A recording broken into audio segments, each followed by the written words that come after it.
రాజన్న సిరిసిల్ల జిల్లా ముసాబాద్ మండలం తెల్లుమద్ది గ్రామంలోని మోత్కుల చెరువులో సుమారు 5,000 చేప పిల్లలు చనిపోయాయి.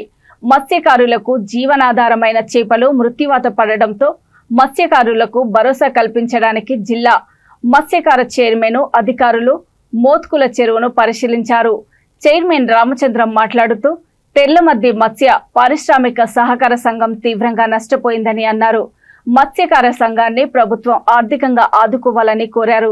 ఈ కార్యక్రమంలో మండల ముదిరా సంఘం అధ్యక్షులు రామ్ గోపాల్, తెల్లుమద్ది మత్స్య పారిశ్రామిక సహకార సంఘం అధ్యక్షులు ఈర్ల పరశురాములు, ముదిరా సంఘం అధ్యక్షులు రాజమల్లయ్య, సంఘం సభ్యులు పాల్గొన్నారు.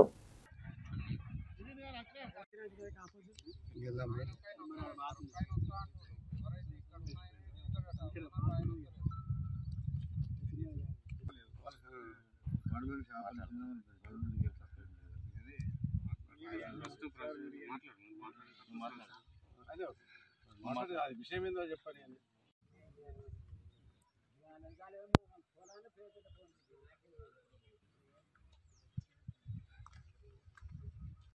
ఈరోజు తెల్లుమద్ది గ్రామంలో మోత్కులకుంట అనే కుంటకు ఇది మత్స్యశాఖకు సంబంధించిన సొసైటీ ఏర్పడ్డది కొత్తగా.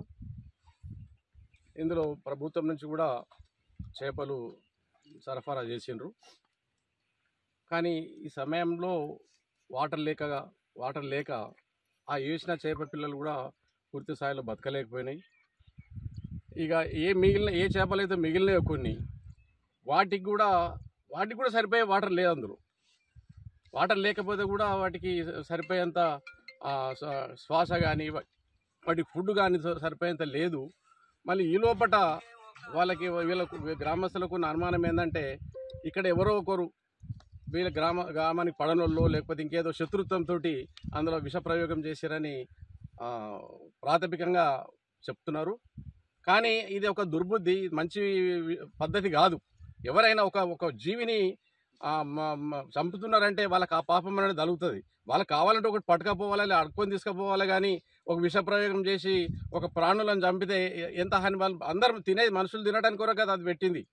కానీ అట్లా చేసేది తెలిసో తెలియక వీళ్ళు తీసుకుపోయి ఎవరైనా తిన్నారనుకోండి, వాళ్ళకు కూడా విషప్రాయం జరిగింది అనుకోరు. దానికి ఏదో మనిషిని చంపినట్టే కదా. ఇంత మూర్ఖత్వం ఆలోచన అనేది ఎవరికి వచ్చినా అది మంచిది కాదు. ఇక ముందు కూడా అటువంటి విషప్రయోగాలు చేయటం కానీ ఈ రసాయనిక పదార్థాలు ఏమన్నా కలిసినాయనే కోణంలో సుత ఇక్కడ ఉన్నటువంటి పెద్ద మనుషులు చెప్పడం జరిగింది. ఆ దృష్టిలో పెట్టుకొని సుత ఆ కోణంలో సుత మేము ఆలోచన చేస్తున్నాం. ఒకవేళ అలాంటి విషపూరితమైనటువంటి రసాయనాలు ఈ చెరువులో కలిపినట్టుంటే మేము పోలీసు శాఖ ద్వారా సుత వారికి కంప్లైంట్ ఇచ్చి అట్లాంటి దుండగులను ఎవరైతే ఉన్నారో వాళ్ళను కఠినంగా శిక్షించే విధంగా మేము చర్యలు తీసుకుంటాం. పోలీసు శాఖ ద్వారా వాళ్ళ కంప్లైంట్ ఇచ్చుకుంటూ మరియు ఇలాంటి విష పదార్థాలు మళ్ళీ జిల్లాలో కలపకుండా వారిపై తగిన చర్యలు తీసుకోవాలని పోలీసు వారికి మేము విజ్ఞప్తి చేస్తాం. మరియు దీన్ని దృష్టిలో పెట్టుకొని మేము ఇక్కడికి వచ్చి చూడడం జరిగింది. ఇక్కడ చేప పిల్లలు దాదాపుగా ఒక 3,000 చేప పిల్లలు చనిపోయినట్టుగా మా దృష్టికి వచ్చింది. ఈ సంఘానికి తీవ్రమైనటువంటి అన్యాయం జరిగింది కాబట్టి ఈ సంఘంకు మా ద్వారా మేము 100%గా ఈ సంఘాన్ని ఆదుకుంటాం.